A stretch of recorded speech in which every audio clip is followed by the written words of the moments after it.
Pharma warrior চ্যানেলে তোমাদের সকলকে স্বাগত জানাই। আজকে আমরা আলোচনা করতে চলেছি নর্থ চব্বিশ পরগনায় কিন্তু বাম্পার ভ্যাকেন্সি চলে এসেছে এনইউএইচএম ফার্মাসিস্ট পোস্টে। তো কতগুলি ভ্যাকেন্সি রয়েছে, কারাই বা অ্যাপ্লাই করতে পারবে, B Pharm M Pharm eligible কিনা, সমস্ত কিছু ক্লিয়ার করবো আজকের ভিডিওর মধ্যে। সঙ্গে এটাও তোমাদের বলবো কিভাবে স্টেপ বাই স্টেপ অ্যাপ্লাই করবে এবং তোমাদের খুঁটিনাটি সমস্ত তথ্য দেবো যাতে তোমাদের খুব ইজিলি তোমার সমস্ত প্রসেসটা কমপ্লিট করতে পারো। তো তোমরা যদি ফার্মাস চ্যানেলে নতুন এসে থাকো তাহলে কিন্তু অবশ্যই ফার্মাস চ্যানেল সাবস্ক্রাইব বাটনে ক্লিক করে ফার্মাসের মেম্বার হতে ভুলে যেও না। তো চলো ফিরে আসি ভিডিও মেন পর্বে। তো প্রথমে চলে এসেছি আমি সেই নোটিফিকেশনের মধ্যে যেটা তোমরা অনেকেই প্রায় হয়তো 2023 সালে এনইউএইচএম নর্থ চব্বিশ পরগনাতে অ্যাপ্লাই করেছিলে, যেখানে প্রায় 48টা সিট বেরিয়েছিল, বাট সেটা কিন্তু প্রসেস কমপ্লিট হয়নি। তো সেগুলোকে কাট আউট করে আবার নতুন করে ছাড়া হয়েছে এই বছরে, যেখানে টোটাল যে ভ্যাকেন্সিটা এসছে সেখানে আমরা দেখতে পাবো টোটাল যে ফার্মাসিস্টের পোস্টের যে ভ্যাকেন্সি সেটা কিন্তু 55টা এসছে, যার নোটিফিকেশান নাম্বারটা মনে রাখবে 1603। তো এই নোটিফিকেশান আন্ডারে এসছে, যেখানে তোমাদের ডেটটা স্টার্ট হয়েছে 20 তারিখ থেকে এবং চলবে 28শে ফেব্রুয়ারি পর্যন্ত। তোমাদের 28শে ফেব্রুয়ারির মধ্যে তোমাদের এখানে অ্যাপ্লাইটা করতে হবে এবং আরও খুঁটিনাটি তথ্য তোমাদের জানাবো এবং কীভাবে অ্যাপ্লাই করবে সমস্তটাই তোমাদের সঙ্গে ক্লিয়ার করবো। তো প্রথমেই চলে আসবো আমি সেই নোটিফিকেশানের মেন জায়গাটাতে, যেখানে কোয়ালিফিকেশনের ব্যাপারে বলা রয়েছে বা এলিজিবিলিটি ক্রাইটেরিয়ার ব্যাপারে বলা রয়েছে। তো প্রথমে দেখে নিচ্ছি ন্যাশনাল আরবান হেলথ মিশন ফার্মাসিস্টের পোস্টের জন্য এখানে ভ্যাকেন্সিটা রয়েছে, যেখানে 22,000 টাকা তোমার স্যালারি দেওয়া হবে, যার মধ্যে থেকে 100 টাকা তোমাদের ট্যাক্স কেটে নেওয়া হয়, বাকিটা তোমাদের ইন হ্যান্ডে আসে, কোনো কাট আউট করা হয় না স্যালারি থেকে। তো এই যে টোটাল 55টি পোস্ট রয়েছে, এই 55টি পোস্টের মধ্যে আনরিজার্ভ ক্যাটাগরির মধ্যে রয়েছে 20টি পোস্ট, আনরিজার্ভ পিডাব্লিউডি ক্যাটাগরির মধ্যে রয়েছে 2টি পোস্ট, আনরিজার্ভ তো স্পোর্টস ক্যাটাগরির মধ্যে রয়েছে 1টি পোস্ট, ইডাব্লিউএস ক্যাটাগরির মধ্যে রয়েছে 6টি পোস্ট, ওবিসি ক্যাটাগরির মধ্যে রয়েছে 6টি পোস্ট, ওবিসি বি ক্যাটাগরির মধ্যে রয়েছে 4টি পোস্ট, এসসি ক্যাটাগরির মধ্যে রয়েছে 11টি পোস্ট এবং এসসি পিডাব্লিউডির মধ্যে রয়েছে 1টি পোস্ট এবং এসটির মধ্যে রয়েছে কিন্তু 4টি পোস্ট। এই সমস্ত পোস্টগুলি মিলিয়ে তোমাদের টোটাল পোস্ট সংখ্যা হয়েছে 55টি। এই 55টি কিন্তু বাম্পার ভ্যাকেন্সি, মানে এত বড় এনইউএইচএম ভ্যাকেন্সি শুধুমাত্র নর্থ চব্বিশ পরগনাতে দেখা যায় এবং এত সংখ্যক ফার্মাসিস্ট কিন্তু আর ডাব্লিউবিএইচএমের পরে প্রথম কিন্তু হতে চলেছে আবারও। তো এখানে অ্যাপ্লাই করার জন্য যেটা থাকতে হবে সেখানে কিন্তু মাস্ট, এখানে লেখা রয়েছে খুব ভালোভাবে, এই জায়গাটা দেখবে যে তোমাদের কিন্তু বলে শুড হ্যাভ, মানে থাকতেই হবে তোমাদের ডিপ্লোমা ইন ফার্মাসি, তবেই তুমি এখানে অ্যাপ্লাই করতে পারবে। আর এর সঙ্গে সঙ্গে কিন্তু তোমাকে রেজিস্টার এ ক্যাটাগরি ফার্মাসিস্ট হতে হবে ওয়েস্ট বেঙ্গল ফার্মাসি কাউন্সিলের আন্ডারে, তবেই তুমি এখানে অ্যাপ্লাইটা করতে পারছো। অবশ্যই তোমাকে এখানে ওয়েটেজ দেওয়া হবে, যার যে সবথেকে বেশি হায়েস্ট ডিগ্রি থাকবে তাকে এখানে ওয়েটেজ দেওয়া হবে, কারণ তার মার্কসটা বেশি ক্যালকুলেট হবে এখানে। কীভাবে ক্যালকুলেট হবে সেটা তো বলবোই, বাট কেন ডি ফার্মা ছাড়া বাকিরা এলিজিবল হবে না, বিকজ এটা ডি ফার্মারই পোস্ট এবং অনেকেই থাকে যারা ডি ফার্মা করার পরে বি ফার্মা করে থাকে, বি ফার্মা পরে এম ফার্মা করে থাকে। এইভাবে ডি ফার্মা থেকে এম ফার্মা যারা করেছে তারাই কিন্তু এখানে একমাত্র চাকরি পাওয়ার কিন্তু উপযুক্ত হবে এবং ইজিলি চাকরি পেয়ে যাবে। তো সুতরাং এখানে যারা ডিপ্লোমা হোল্ডার আছে, যারা বি ফার্মা হোল্ডার আছে এবং এম ফার্মা হোল্ডার আছে তার জন্য বেস্ট। বাট শুধু যারা ডিপ্লোমা না করে যারা বি ফার্ম করেছে বা এম ফার্ম করে তারা কিন্তু এখানে এলিজিবল নয়। এই জায়গাটা কিন্তু ভালো করে তোমরা দেখে নিও, তো ভালো করে বুঝে নিও। যারা আগের বার গেছিলে ডকুমেন্টস ভেরিফিকেশন তারা হয়তো পুরো ব্যাপারটাই জানো, সেখানে বলে দেওয়া হয়েছিল, সেখানকার যে সিএমও সেখানে মেনশন করে দিয়ে গেছিলেন যে যারা ডিপ্লোমা ইন ফার্মাসি রয়েছে তারাই শুধুমাত্র এখানে এলিজিবল, বাকিরা কিন্তু এলিজিবল নয়, সে যতই তাদের বি ফার্মা থাকুক বা এম ফার্মা থাকুক। তো এই জন্য এখানে তোমাদের এই ব্যাপারটা মাথায় রাখতে হবে, নাহলে তোমাদের এখানে অ্যাপ্লাই করে কিন্তু কোনো লাভ হবে না, কারণ তোমাদের এখানে কেটে দিতে পারে। তো তোমরা যদি চাও অ্যাপ্লাই করতে অবশ্যই অ্যাপ্লাই করতেই পারো, বাট তোমাদের কিন্তু সেখানে এলিজিবিলিটি ক্রাইটেরিয়ার সঙ্গে কিছুটা হলেও ম্যাচ খায় না। তো এখানে তোমাকে কিন্তু মার্কস, এখানে অ্যাপ্লাই করার জন্য যেগুলো লাগবে, তোমাকে মার্কস সার্টিফিকেট লাগবে, সমস্ত সেকেন্ডারি হায়ার সেকেন্ডারি তোমার যে B Pharma D Pharma M Pharma সমস্ত কিছু মার্কস সার্টিফিকেটগুলো লাগবে এবং এর সঙ্গে সঙ্গে এজ প্রুফ লাগবে, তোমাদের কাস্ট সার্টিফিকেটের ডিটেলস লাগবে এবং আদার্স ডকুমেন্টস যেমন স্পোর্টস ক্যাটাগরি হলে স্পোর্টস ক্যাটাগরি এগুলো ডিটেলসগুলো লাগবে, অ্যাড্রেস প্রুফ লাগবে, এজ প্রুফ লাগবে, এই সকল ডিটেলসগুলো তোমাদের কিন্তু এখানে চাইবে। তো কী কী চাইবে সেগুলো আমি আস্তে আস্তে তোমাদের দেখাবো, তো কীভাবে তোমাকে আপলোড করতে সমস্ত কিছুই বলে দেবো।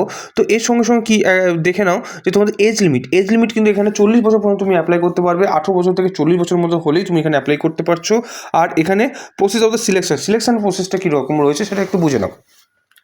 এখানে টোটাল 85 মার্কসের উপর তোমাদের যে এডুকেশনের যে মার্কসটা তোমরা পেয়ে রয়েছো অলরেডি সেটা আবার ক্যালকুলেট হবে। মানে তুমি যদি এম ফার্মাতে 100 মার্কস পেয়ে যাও তাহলে এম ফার্মাতে কিন্তু শুধুমাত্র 85 মার্কসই কাউন্ট হবে। কীভাবে কাউন্ট হবে? এম ফার্মার ধরো তুমি 100 মার্কস পেয়েছো ইন্টু 85/100 করবে, যেটা বেরোবে সেটা। এবার যদি তুমি 100-এর জায়গায় 80 পেয়ে যাও তাহলে 80 × 85/100, এইভাবে কিন্তু ক্যালকুলেটটা হয়।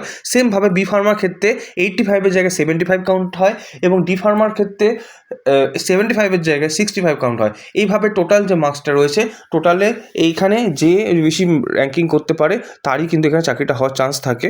তো এইভাবে কিন্তু তোমাদের র্যাঙ্কিংটা হবে এবং এই 85-এর মধ্যে যে বেশি মার্কস পাবে, তারপরে বাকি যে পড়ে থাকে 15 মার্কস, এই 15 মার্কসে কিন্তু হয় কম্পিউটার টেস্ট। এই কম্পিউটার টেস্টে কী ধরনের কী কোশ্চেন আসে না আসে যাবতীয় বৃত্তান্ত যখন তোমাদের কম্পিউটার টেস্টের জন্য ডাকা হবে তখন আমি তোমাদের পুরো ডিটেলসে বলে দেবো, সেটা নিয়ে টেনশন করার কোনো দরকার নেই। এবং সেখানে কী কী কোশ্চেন আসে সেগুলো সমস্ত তোমাদের কিন্তু ফুললি গাইড করে দেবো, কিন্তু কারণ অলরেডি ফার্মার্স চ্যানেল থেকে 10 জনের মতো এনইউএইচএম অলরেডি ক্র্যাক করে ফেলেছে। সুতরাং তোমাদেরও এখানে কোনো অসুবিধার কারণ হবে না। যখন তোমাদের এনইউএইচএমের জন্য ডাক পড়বে তখন সেটা অবশ্যই তোমাদের গাইডটা করে দেওয়া হবে। তো এই 100 মার্কসের ওপরে যারা সবথেকে বেশি র্যাঙ্ক করবে তাদেরই কিন্তু এখানে রেজাল্টটা হবে। এখানে একটা মেন ইম্পর্টেন্ট কথা তোমাদের বলে রাখি যে যারা কম্পিউটার টেস্টে বসতে চলেছো, কম্পিউটার টেস্টে কিন্তু মিনিমাম 50% মার্কস পেতে হবে। মানে তোমাদের যদি হায়েস্ট মার্কস তোমরা পেয়েও যাও, যদি কম্পিউটারটা পাস করতে না পারো, তাহলে কিন্তু তোমাদের পুরো এলিজিবিলিটি ক্রাইটেরিয়াটাই নষ্ট হয়ে যাচ্ছে, মানে তুমি আর এলিজিবল নও ফার্দার প্রসেসের জন্য। তো কম্পিউটার টেস্টটা কিন্তু এখানে ম্যান্ডেটারি, এবং কম্পিউটার টেস্টে কিন্তু ভালো রেজাল্ট তোমাকে করতেই হবে, মিনিমাম 50% মার্কস পেতেই হবে, তবেই কিন্তু তুমি এখানে এলিজিবল। মানে এখানে মেইন চাকরিটাই ডিপেন্ড করছে তোমার এই কম্পিউটার টেস্ট এবং তুমি এডুকেশন কোয়ালিফিকেশন কত বেশি পরিমাণে মার্কস পেয়েছো সেটার উপরে। তো সেই অনুযায়ী তোমাদের এখানে চাকরিটা হবে। এবং এখানে আরও কিছু বৃত্তান্ত লেখা রয়েছে, কিছু নোটিফিকেশান ডিটেলসের মধ্যেই বেশ কিছু জিনিস ইম্পর্টেন্ট তথ্য দেওয়া আছে, সেটা একবার আমরা দেখে নেব। যেখানে তোমাকে বলা হয়েছে তোমাদের যে ডকুমেন্টস ভেরিফিকেশন, সেটা ডেটটাও কিন্তু এখানে মেনশন করা হয়েছে। এটা কিন্তু কেউ তোমাদের বলবে না, কোনো ইউটিউব চ্যানেলে তুমি এই জিনিসটা ডিটেলসে পাবে না, শুধুমাত্র ফার্মার্স চ্যানেলে তোমার খুঁটিনাটি সমস্ত তথ্য পাওয়া যায়। তাই জন্য তোমাদের বলবো একটু আমাদের ভিডিও আসতে হয়তো দেরি হতে পারে, বাট তোমরা ফার্মার্সকে ফলো করে রাখো, তাহলে অবশ্যই তোমাদের সম্পূর্ণ তথ্য ডিটেলসে খুঁটিনাটিভাবে পাবে, এতটা তোমাদের আশ্বাস আমি দিতে পারি। তো এখানে তোমাকে বলে রাখি যে তোমাদের যে ভেন্যুটা রয়েছে সেটা কিন্তু সিএমওএইচ অফিস যেতে হবে, বারাসাতে যেটা রয়েছে নর্থ 24 পরগনায়। বারাসাতে সোজা চলে যাবে শিয়ালদা, শিয়ালদা থেকে বারাসাতে লোকাল ধরবে, বারাসাত লোকালে নেমেই তুমি বলবে যে গভর্নমেন্ট হসপিটালে যাবে, হসপিটালের মধ্যে কিন্তু সিএমএইচ অফিস রয়েছে, সেই সিএমএইচ অফিসে চলে যাবে। সেই সিএমএইচ অফিসের মধ্যেই তোমাদের এই ডকুমেন্টস ভেরিফিকেশন হবে 14 তারিখে। ডেটটাও কিন্তু মেনশন করা রয়েছে। যদি ডেটটা চেঞ্জ হওয়ার থাকে তাহলে তোমাদের কিন্তু নোটিফিকেশনের মধ্যে তোমার যে যেখানে তোমাদের অ্যাপ্লাইটা করতে হবে সেই ওয়েবসাইটের মধ্যে কিন্তু দেওয়া হবে। সেই ওয়েবসাইটের ব্যাপারে যখন কিছু আপডেট হবে তখন কিন্তু আমরা জানিয়ে দেবো, সেটার জন্য তোমাদের আর ওয়েবসাইট ফলো না করলে হবে। এবং রেগুলার বেসিসে তোমাদের কিন্তু অবশ্যই ওয়েবসাইটটা ফলো রাখা উচিত, কখন কি আপডেট আসছে সেটা দেখার জন্য। তো তোমাদের ডকুমেন্টস ডেটাও বলে দিলাম। এবার কথা হচ্ছে তোমাদের অ্যাপ্লাইটা করতে হবে কোথা থেকে। এই অ্যাপ্লাইটা করার জন্য তোমাদের চলে যেতে হবে www.north24purgana.health.org। এখানে চলে আসার পরই তুমি দেখতে পাবে বিভিন্ন রকম নোটিফিকেশান এখানে চলছে। তার মধ্যে এখানে দেখতে পাচ্ছ 94 পোস্ট লেখা রয়েছে। এখানে তোমরা ক্লিক করবে, যার ওপেনিং ডেট হয়েছে 20 তারিখ এবং লাস্ট ডেট রয়েছে কিন্তু 28 তারিখ। এখানে তোমরা ডাউনলোড বাটনে ক্লিক করলে আমরা যে নোটিফিকেশান নিয়ে কথা বললাম সেই নোটিফিকেশান পাবে, এবং অ্যাপ্লাই বাটনে ক্লিক করলে তোমরা এই জায়গাটাতে চলে আসবে। তো প্রথমে যে অ্যাপ্লাই ফর রয়েছে, এখানে ফার্মাসিস্ট পোস্টটাকে তোমরা চুজ করে নেবে। এখানে তোমার নাম দেবে, তোমার জেন্ডার দেবে, তোমার বাবার নাম দেবে, কাস্ট দেবে, তোমার ডেট অফ বার্থ দেবে, ন্যাশনালিটি দেবে, তোমার মোবাইল নাম্বার, ইমেল আইডি, তোমার বাড়ি কোথায়। এখানে জিজ্ঞাসা করা হয়েছে যে তোমাদের কবে ডি ফার্মা পাস করেছো বা বি ফার্মা পাস করবে বা এম ফার্মা। এখানে একটা জিনিস বলে রাখি, এখানে গুলিয়ে যাবে তোমাদের যেটা, যে whether complete 2 years diploma in pharmacy. এখানে ডিপ্লোমা ইন ফার্মাসি কত সালে পাস করেছো সেটা কিন্তু এখানে মেনশন করবে। এবং বি ফার্মা যদি করে থাকো বা এম ফার্মা করে থাকো তাহলে তোমরা দিতে পারো, বাট এখানে যেটা বলা হয়েছে সেটা কিন্তু অবশ্যই তোমার ডি ফার্মা বলা হয়েছে। তো আমি বলবো তোমাদের এখানে ডি ফার্মা কয় পাস করেছো সেটা একটু বলে দেবে। এবং রেজিস্ট্রেশন, যে ওয়েস্ট বেঙ্গল ফার্মাসি কাউন্সিলের যে রেজিস্ট্রেশনটা আছে কি নেই, এখানে ইয়েস আর নোতে জিজ্ঞেস করা উচিত ছিল, বাট যেহেতু জিজ্ঞেস করেনি তাই তুমি এখানে রেজিস্ট্রেশন নাম্বারটা মেনশন করে দেবে। এবং knowledge of the computer, MS office, internet, এটা অবশ্যই তোমার থাকতে হবে, তাই জন্য তোমাকে এখানে ইয়েস করতে হবে। আর প্রফিসিয়েন্সি ইন লোকাল ল্যাঙ্গুয়েজ, মানে বেঙ্গলি জানো কি জানো না সেটা সম্বন্ধে জিজ্ঞেস করা হয়েছে, তো সেখানেও কিন্তু তোমাকে ইয়েস করতে হবে। এবং পার্মানেন্ট রেসিডেন্স কিনা তুমি ওয়েস্ট বেঙ্গলের, সেটাও তোমাকে ইয়েস করতে হবে। দেন তুমি নেক্সট বাটনে ক্লিক করে সো নেক্সটে চলে যাবে। তো এরপরেই কিন্তু তোমাকে জানতে চাওয়া হবে তোমার পার্মানেন্ট অ্যাড্রেসের ব্যাপারে, যেখানে তোমার বাড়ি কোথায়, তোমার পোস্ট অফিস কী রয়েছে, পুলিশ স্টেশন কী রয়েছে, ডিস্ট্রিক্ট কী রয়েছে, স্টেট কী রয়েছে, পিনকোড কী, এগুলো সমস্ত কিছু জানতে চাইবে। এগুলো সমস্ত কিছু পরে তোমাকে চলে যাবে নেক্সট করে দিয়ে, তোমার তারপর চলে যেতে এসেন্সিয়াল কোয়ালিফিকেশনের মধ্যে, যেখানে সেকেন্ডারি থেকে শুরু করে আপ টু মাস্টার ডিগ্রি পর্যন্ত, সঙ্গে কম্পিউটার সার্টিফিকেট পর্যন্ত সমস্তটা কিন্তু তোমাকে আপডেট করতে হবে। তো এখানটাতে একটা প্রবলেম তোমরা ফেস করবে, সেই প্রবলেমটা আমি তোমাদের বলে দিই। এখানে যখন সেকেন্ডারি, হায়ার সেকেন্ডারি, গ্র্যাজুয়েশন, ধরো তোমরা ডিপ্লোমা করোনি, সেই ক্ষেত্রে যখন গ্র্যাজুয়েশন, তারপরে হচ্ছে পোস্ট গ্র্যাজুয়েশন যখন এগুলো করবে, তখন সেই মুহূর্তে যখন লাস্টে যখন তুমি নেক্সট করতে যাবে তখন একটা পপ আপ আসবে তোমাদের কাছে যে তোমাদের ডিপ্লোমাটা পুট করার জন্য। তো সেখানে ডিপ্লোমাতে অবশ্যই কিন্তু তোমরা যে কম্পিউটারে ডিপ্লোমা করেছো সেই কম্পিউটার ডিপ্লোমার ডিটেলসটা কিন্তু অবশ্যই দেবে, না তো তোমরা এখানে এলিজিবল হবে না, সেক্ষেত্রে তোমাদের বাদ পড়ে যেতে পারে। এবং তার সঙ্গে সঙ্গে আরেকটা জিনিস বলে রাখবো যে যাদের ডিপ্লোমা নেই তারা অ্যাপ্লাই অবশ্যই করতে পারো, আমি তোমাদের বারণ করতে পারি না, বাট আমার মনে হয় যে এখানে তারা হয়তো রিজেক্ট করলেও করতে পারে। এবার যদি ক্যান্ডিডেট সেরকম না পেয়ে থাকে তাহলে কিন্তু সেক্ষেত্রে গ্র্যান্টেডও হতে পারে। তো তোমরা চাইলে এখানে অ্যাপ্লাইটা অবশ্যই করতে পারো। তো অ্যাপ্লাই করার পরে সমস্ত এখানে দেখতে পাচ্ছ year of passing, university, total marks এবং অবটেন মার্কস। এখানে তোমাদের একটা প্রবলেম ক্রিয়েট হবে, যেটা কিন্তু WBHRBর সময় হয়েছিল।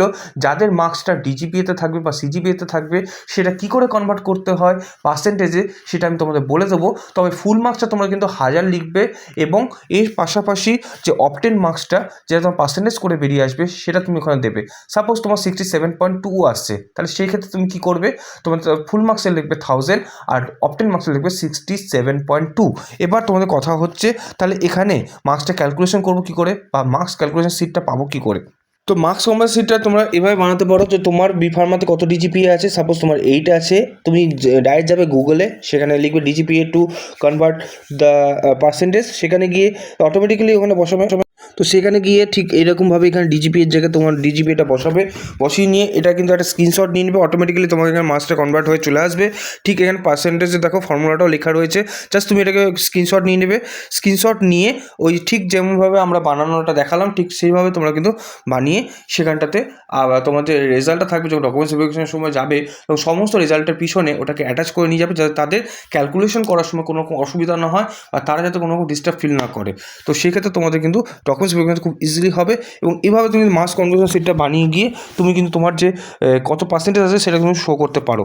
তো সমস্ত কিছু ডিটেলস আপলোড করে দেওয়ার পরে তোমার কাছে কিন্তু চাইবে তোমার এক্সপিরিয়েন্সের ডিটেলস। তোমার কাছে যদি এক্সপিরিয়েন্স থাকে তুমি এই এক্সপিরিয়েন্সগুলোকে অ্যাড্রো করে যতগুলো এক্সপিরিয়েন্স থাকবে তুমি ততগুলো এক্সপিরিয়েন্স কবে থেকে কোথায় রয়েছে কোন পোস্টে রয়েছে সমস্ত কিছু কিন্তু তুমি এখানে দিতে পারো। তো সমস্ত ডিটেলস আপলোড করে দেওয়ার পরে এখানে সমস্ত ডিটেলস আপডেট করে দেওয়ার পরে তোমাকে কিছু ডকুমেন্টস কিন্তু আপলোড করতে বলা হবে, যেখানে তোমার থাকবে তোমার ফটোগ্রাফ, তোমার সিগনেচার, তোমার অ্যাড্রেস প্রুফ, তোমার এজ প্রুফ, তার সঙ্গে তোমার যে মার্কশিট চাওয়া হবে, যেখানে ক্লাস 10 থেকে শুরু করে আপ টু এমফার্মা পর্যন্ত যত মার্কশিট রয়েছে সমস্ত মার্কশিট কিন্তু 2 MB নিচে তোমাকে সিঙ্গেল পিডিএফের মধ্যে মার্চ করে কিন্তু এখানে আপলোড করতে হবে। সঙ্গে কাস্ট ক্যাটাগরির মধ্যে অ্যাপ্লাই করলে কাস্ট ক্যাটাগরি ডিটেলস দিতে হবে এবং তার কাস্ট ক্যাটাগরির সঙ্গে সঙ্গে যদি স্পোর্টস ক্যাটাগরি অ্যাপ্লাই করো সেটাও কিন্তু কাস্ট ক্যাটাগরির মধ্যেই আপলোড করতে হবে। এবং যারা কম্পিউটার সার্টিফিকেট আছে কম্পিউটার সার্টিফিকেটের জায়গায় কম্পিউটার সার্টিফিকেট এবং যতগুলো এক্সপিরিয়েন্স রয়েছে সমস্ত এক্সপিরিয়েন্সকে কিন্তু সিঙ্গেল পিডিএফে মার্চ করে কিন্তু আপলোড করতে হবে। সমস্তটা আপলোড যেটা করবে সমস্ত পিডিএফ কিন্তু 2 MB নিচে হতে হবে, তবে কিন্তু এখানে আপলোডটা নেবে নচেত নেবে না। সমস্ত আপলোড করে দেওয়ার পরে তুমি নেক্সট বাটনে যখনই ক্লিক করবে তোমার সামনে একটা এরকম টাইপের পপ আপ উঠে আসবে, যেখানে সমস্ত তোমার অ্যাপ্লিকেশন ফর্মটা দেখতে পাবে এবং তার নিচে তোমাকে বলবে তোমার কাছে ক্যাপচা দেওয়া হবে, যেটাকে তুমি যোগ করে তোমাকে ক্যাপচাটাকে পুট করতে হবে এবং সাবমিট বাটনে ক্লিক করতে হবে। সাবমিট বাটনে যেই ক্লিক করবে তোমার কিন্তু সাবমিট বাটনে যেই ক্লিক করবে তোমার কাছে কিন্তু এরকমভাবে একটা আইডি জেনারেট হয়ে যাবে এবং সঙ্গে কিন্তু পাসওয়ার্ডটাও জেনারেট হয়ে যাবে। তুমি তোমার আইডি এবং পাসওয়ার্ডটা দিয়ে ক্যাপচা পুট করে সাবমিট করবে তখনই তোমাকে যে তোমার কত টাকা পে করতে হবে সেটা কিন্তু চলে আসবে।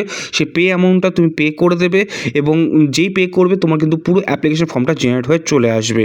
ঠিক এরকমভাবে তোমাদেরও কিন্তু এটা শো করবে। ঠিক শো করার পরে তোমরা এখান থেকে যখন পে করে দেবে তখন তুমি ডাউনলোড বলে তোমার অপশন পাবে, সেই ডাউনলোড বাটনটা ক্লিক করে তোমার অ্যাপ্লিকেশন ফর্মটাকে খুব ভালোভাবে কিন্তু সেভ করে রেখে দেবে, কারণ এটাই কিন্তু তোমাকে ডকুমেন্টস ভেরিফিকেশনের সময় দেখতে চাইবে এবং তোমাকে নিয়ে যেতে হবে। তো আশা করি আমি তোমাকে সঠিকভাবে সঠিক সময়ে পুরো ইনফরমেশনগুলো খুঁটিনাটি যত রকমের দরকার ছিল সমস্তটা দিতে পেরেছি। তোমাদের আবারও বলে দিচ্ছি তোমাদের কিন্তু 14 তারিখে ডকুমেন্টস ভেরিফিকেশনে রয়েছে। এই সমস্ত ডকুমেন্টসগুলো নিয়ে কিন্তু 14 তারিখে তোমাকে প্রেজেন্ট হতে হবে। সেটা কিন্তু নর্থ 24 পরগনার যে সিএমওএইচ অফিস আছে সেখানে, যেটা কিন্তু বারাসাতে অবস্থিত। তো আশা করি তোমাদের সমস্ত তথ্যগুলো খুঁটিনাটিভাবে দিতে পারলাম। এরকম যদি খুঁটিনাটি তথ্যগুলো পেতে চাও সময় মতো এবং ফার্মাসি লাইনে সাকসেসের শিখরে পৌঁছতে চাও তাহলে কিন্তু একমাত্র ভরসা ফার্মাওয়ারাস। তাহলে অবশ্যই কিন্তু ফার্মা চ্যানেলটাকে সাবস্ক্রাইব করে রেখো আর হ্যাঁ বন্ধুদের সঙ্গে শেয়ার করো এরকমের তথ্যগুলো সময় মতো পাওয়ার জন্য। থ্যাংক ইউ সো মাচ তোমাদের এতটা সাপোর্টের জন্য।